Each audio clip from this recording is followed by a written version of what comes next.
So have at it. Let's have a nice discussion.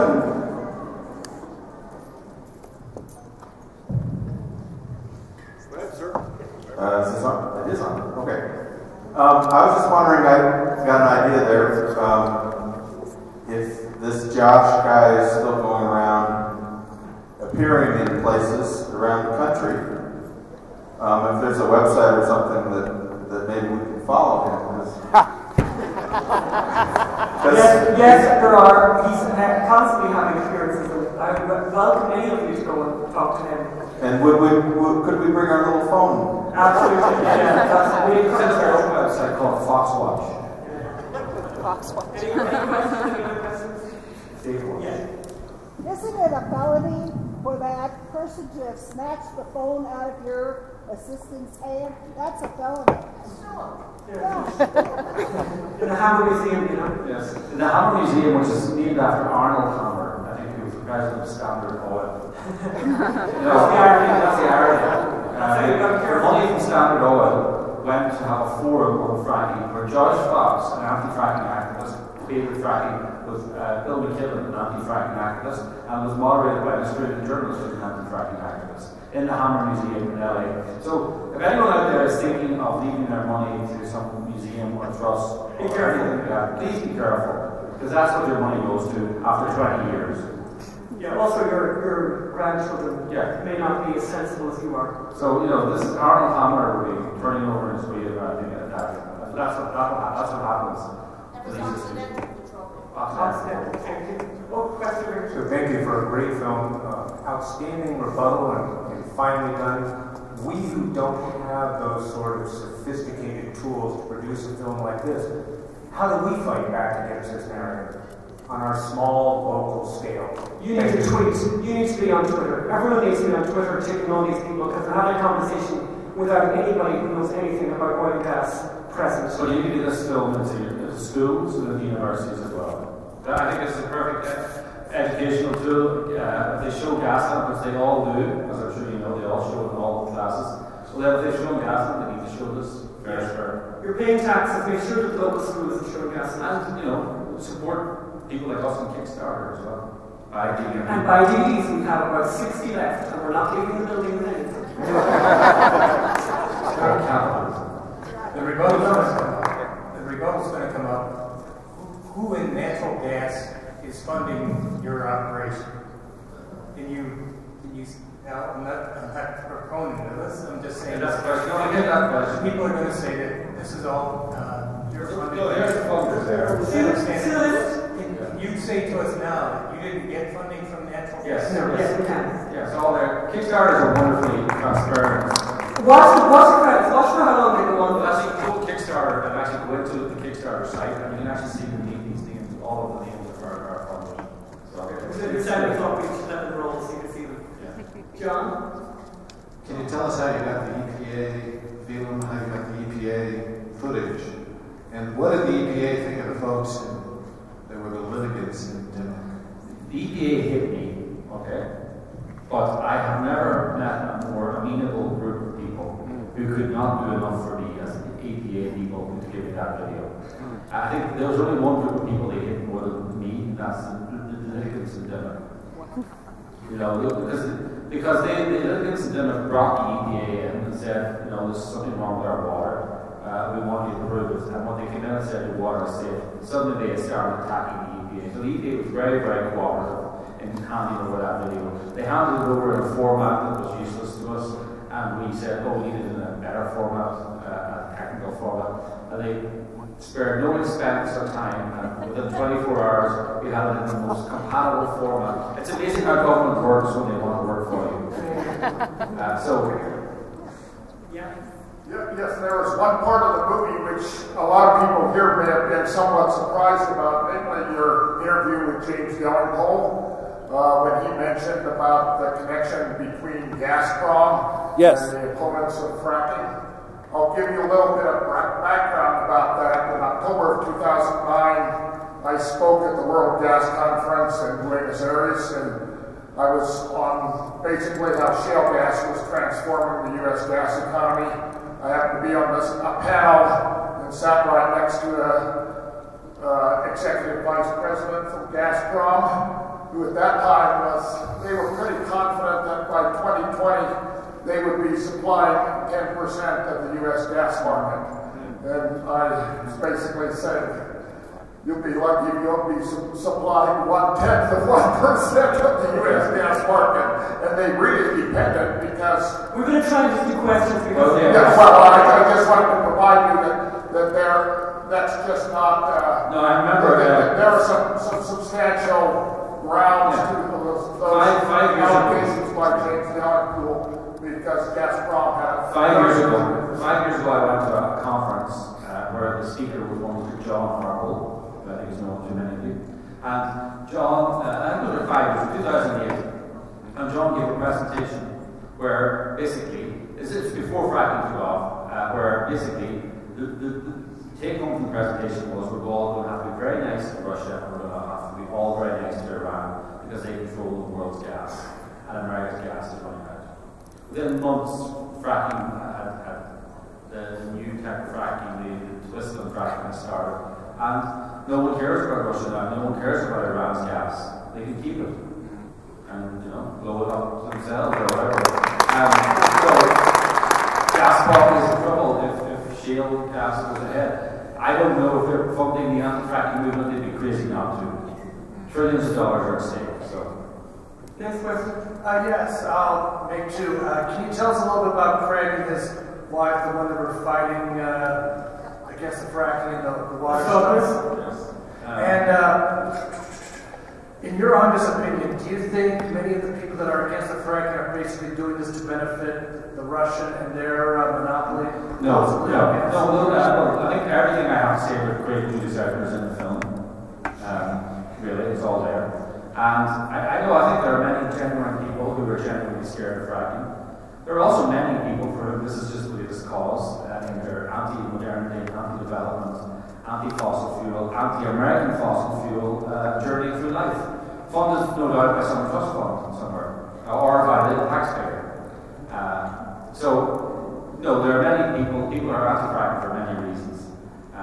Some of them genuine, but most of them it's just another way of attacking America and American fossil fuels. They don't mind Saudi Arabian fossil fuels, or Venezuela. Or Chinese. Or Russia. Next question. Thank you. I appreciate your efforts to find the truth, because that's a tough thing for just a normal person like me to find that out. I did watch Gasland and I was horrified, when I first saw it. And then fracking is being introduced into Colorado, and it's nice to know that methane gas can happen without fracking taking place. But the question I have is how much water does it require? Because in Colorado, that's a huge issue for us,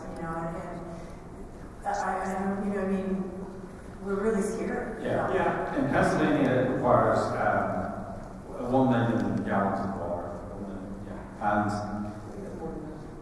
I think the point is basically that, certainly in Pennsylvania, I know Colorado has a different issue because we've had a drought, I know that.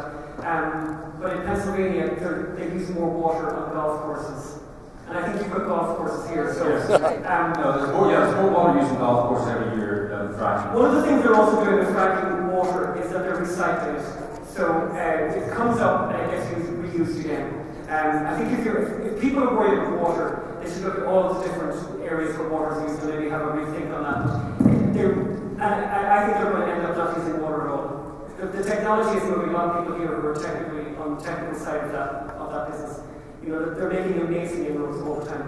Yeah. I think it's changing all the time. You should charge them for the water. They do. Well, you should really charge. If people want to use water for fracking, you should have a golf course and a fracking operation, and they should pay on it. Why have an option of water? And right now, Colorado, 0.8% of total usage of water in Colorado is used for fracking. But you're dead on in the sense that we're using closed-loop systems now and recycling the fracking water. So the water usage is a fear tactic right now. You should worry about water usage to clean photovoltaic solar panels, because there's a greater deal of usage there. Thank you. Next. Thank you, guys. guys for sharing this with us. It was wonderful. What, if anything, can you tell us to update us on the status of those farmers in Dimmock who wanted the gas companies to come in and were fearing for their ability to hang on to their farms? No news. You know, they're still in limbo. They're still losing their farms. Things are getting tighter every day. This is going to save their farms. And also in upstate New York, obviously some of them we're dealing with people also in upstate New York in the same situation. And the Delaware River Commission is still a moratorium, so it's no news. Has anybody lost their farm yet? Yes, of course they have. Farms are being lost every day. Yes. And you know, they seem to be collateral damage, you know, for the urbanites and the Manhattanites. Yeah. Next question. Yeah. Oh.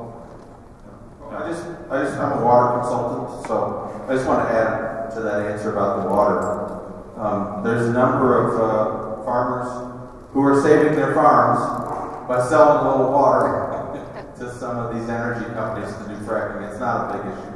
Okay, thanks for that. Okay, next. Hi, Jason Ledman from Denver County. Question for you guys is, there's so much bad information out there, gas sand being an example that you guys have disproved. Can you give us resources as citizens to be able to find good information about the environment, fracking, etc.? Well, I mean, first thing you should do, I think, is buy lots of copies of autograph copies. The film is free, autographs are $20. We've got that extra photographs. But I think, you know, there's a lot there in the film. I think it's entertaining enough to be shown in schools, universities. There's a lot of science. I think we have more PhDs than Judge Fox has in Gaston. And after that, there are organizations like Energy and Debt, American Natural Gas Association, but they're industry-based. So, you know, a mixture of all these sources, American Petroleum Institute, a mixture of all those sources. But I think, you know, if you want to entertain people and change their minds, I think Fracknation is the best way to Thank you. Next.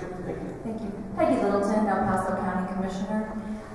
Wanted to encourage everybody that's here, and this may not be as much of a question, but what happens, and I think you've probably seen it, you can attest to this, when the City Council considers what to do with oil and gas regulations, the county has already put down oil and gas regulations long ago, over a year ago. It would make sense for the city to have and adopt the exact same regulations the county has. What we see often, however, is that many times the people who don't work, who are environmentalists, who are concerned about their water and have no factual basis, are the ones who show up to the city council meetings. Please, if you see something coming up, look on my website, look on others, make sure you're at the meeting so that they can have common sense solutions. Write your local newspaper. Exactly. No, that's a very good point, because some of these meetings, some of you guys know, you know well, some of these meetings get dominated by very loud voices of people who know nothing, and it could sound to the people who are coming to those meetings, you know, it could sound like that's the dominant voice, or that's the prevailing opinion, you know. As we said yesterday, there are 1,500 families in Devon who signed a petition. There are 11 litigants. The media came to see the 11 litigants. Yoko Ono came to see the 11 litigants. Susan Sarandon, and Mark Ruffalo. They came to the 1%. You know, it's time for the 99% like you guys to write to the paper, to go to these meetings. Even ones out there with the posters saying, frack here, frack now. Yeah. Thank you. Yeah. Hi, my name is David Healy. There was just a question here a minute ago about where can you find more information. I noticed you have an excellent guy in your film, Robert Bryce. Yes. And Robert Bryce is one of the foremost experts. He has a wonderful website that covers, in short little articles, things like bird kill. I guess there are hundreds of gold eagles being killed in California every year by these windmills. Correct.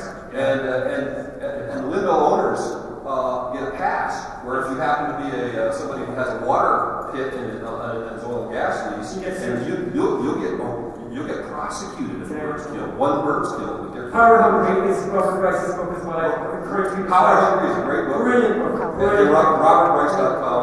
Just making a pitch for him. He's a friend of ours, and we're very happy that you mentioned him. Power Hungry is a great book. What was the title of the book? Power Hungry by Robert Bryce. Brilliant. Hello, I'm wondering if you actually ever. Hi, I'm wondering if you actually ever went to a place where there was a spill, like a fracking spill. Yes. Or the contamination, or... No, you're making there's a difference there. Things spill. Ice, that's a spill. Right?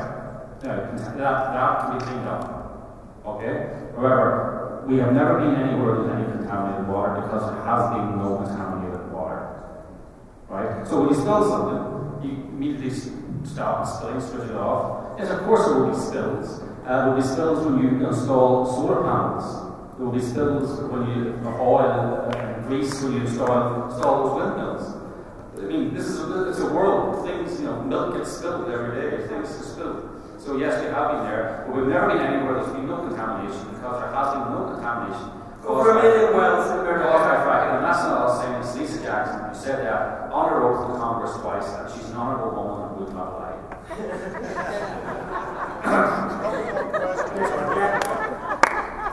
Thank you. Kathleen Conti, State Representative down at the Capitol, and I just wanted to let you know, for those of you who are wondering, Colorado has what is considered to be some of the most stringent oil and gas regulations at the state level already.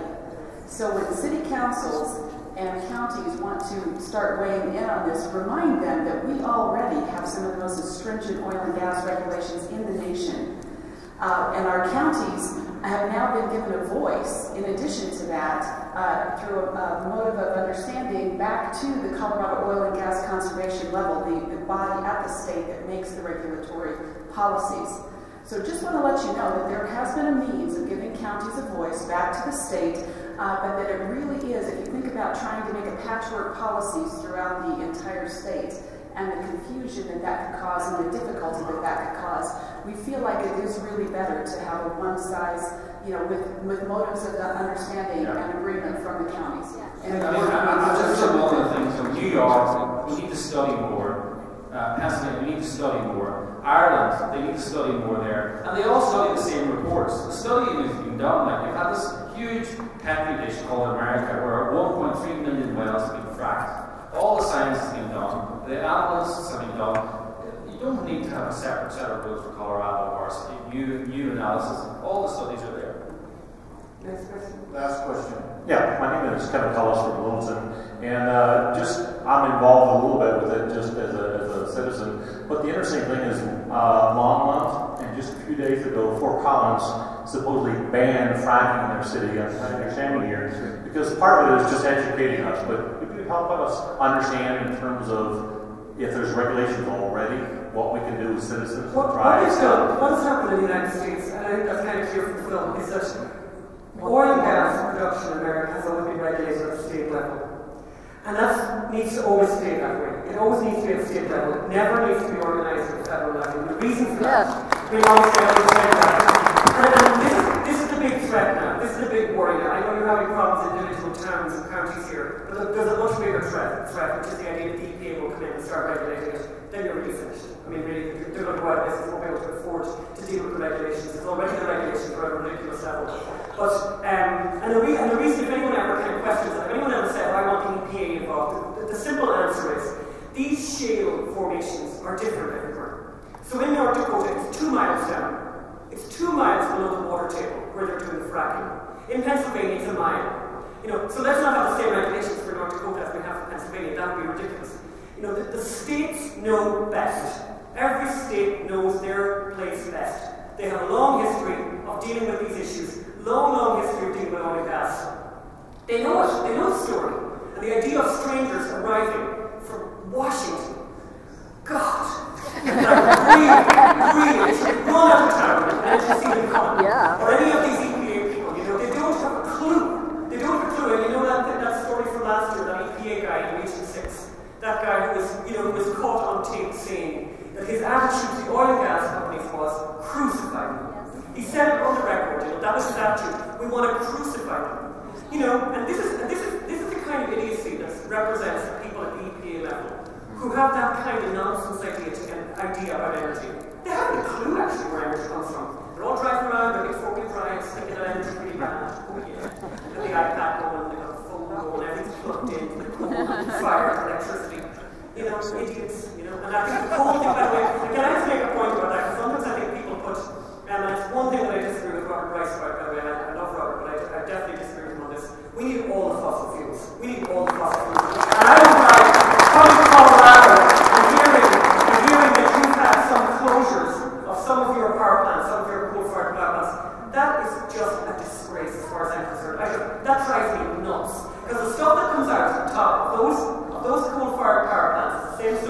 out when you boil spaghetti.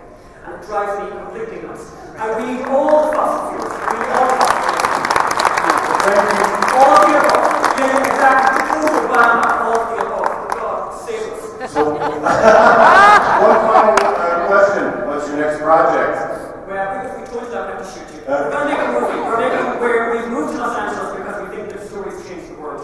And we're in the movie business. That's what we're going to do. But we want to sell lots and lots of DVDs for this, and we want to come back, and we're working with Sean to make sure that we have a big tour here in Colorado as soon as possible, basically. So we'll be back. Thank you very much. Thank you all for coming today.